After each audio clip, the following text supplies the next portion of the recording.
Secretary Noem, is it the policy of the Department of Homeland Security to follow orders issued by federal courts?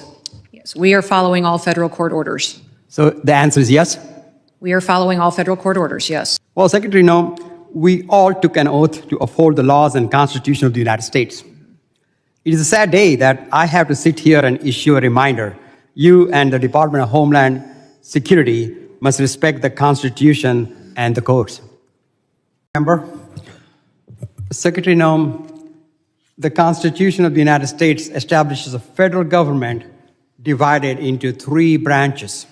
It is Congress that makes the laws, the President who takes care that the laws are faithfully executed, and it is the judicial department that says what the law is. The constitutional separation of powers and system of checks and balances is necessary for the protection of liberty, and any violation undermines the rights and liberties of everyone in the United States. The Trump administration has repeatedly ignored the federal courts, including the Supreme Court. President Trump has even said that, and I quote, doesn't know, end quote, whether he has to uphold the Constitution. The President of the United States said, doesn't know. Secretary Noem, is it the policy of the Department of Homeland Security to follow orders issued by federal courts? Yes, we are following all federal court orders. So the answer is yes? We are following all federal court orders, yes. Well, as just one of the many examples, a federal judge required FEMA, and I quote, immediately cease, in the code, efforts to withhold disbursement of federal grant funding appropriated by Congress. The court later found evidence that FEMA, an agency under your purview, was in direct violation of the court orders. So court orders were not followed, as you see. Yes or no? We are following court orders. Grants are being reevaluated, but they are being obligated and appropriated according to how Congress has laid out. Well, Secretary Noem, we all took an oath to uphold the laws and Constitution of the United States. It is a sad day that I have to sit here and issue a reminder. You and the Department of Homeland Security must respect the Constitution and the courts. Mr. Chairman, I want to yield my rest of my time to the gentleman from New York. Gentleman yields. Mr. Goldman is recognized. Thank you, Mr. Thanedar. Secretary Noem, your opening statement includes a lot of data and numbers, but it doesn't mention asylum. What we just witnessed wasn't simply a tense back and forth. It was Shri Thanedar trying to defend the very architecture of American democracy against a creeping disregard for constitutional boundaries.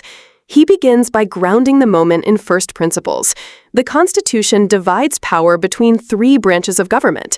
Congress makes the laws, the President enforces them, and the courts interpret and apply them.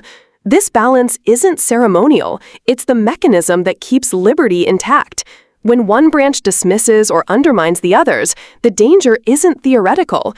History shows us over and over that when the executive ignores the judiciary, democracy slides toward authoritarianism. Thanedar wants the record to reflect that this isn't an academic debate. It's a question of whether the Constitution itself is being honored. So when he asks Kristi Noem directly whether DHS follows federal court orders, the question sounds simple, but it isn't simple at all.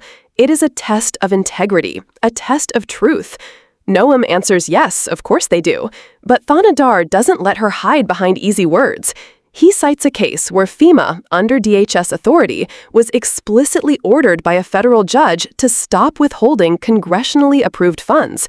The judge's language wasn't vague. It said, immediately seize. Yet FEMA continued in violation of that very order. This is where Thanedar exposes the contradiction. Either DHS leadership ignored the courts, or they lost control of their own agency. Either way, the Constitution was disrespected. His reminder cuts deep. We all took an oath to uphold the Constitution. It is a sad day that I have to sit here and issue a reminder. Think about that. A member of Congress having to remind a cabinet-level official of her oath. That is not business as usual. That is a warning flare. What makes this exchange especially important is the precedent it sets. If FEMA can ignore a federal judge's order on funding, then what stops any agency from ignoring a ruling on civil rights, or environmental protections, or voting access? These aren't minor bureaucratic squabbles. They are questions about whether the government itself is bound by law. Once an agency begins to act as though court rulings are optional, then ordinary citizens lose their most vital safeguard, the ability to appeal to an independent judiciary when their rights are threatened. Thanedar's questioning, then, is more than just oversight. It's a fight to preserve accountability. He's not arguing for or against a single grant program. He's arguing for the survival of checks and balances. He's pointing out that if the executive branch can defy court orders with no consequence, then the separation of powers collapses. And once that collapses, liberty itself is in jeopardy. Now, let's bring this down from the halls of Congress to you at home. Ask yourself, if FEMA can ignore a judge in Washington, what happens when it's your community affected, your disaster relief, your school funding, your healthcare protections? If agencies can ignore rulings without consequence, then everyday Americans have no shield. The stakes here are not abstract, they're deeply personal. That's why hearings like this matter. They are not theater. They are the last line of defense against power going unchecked.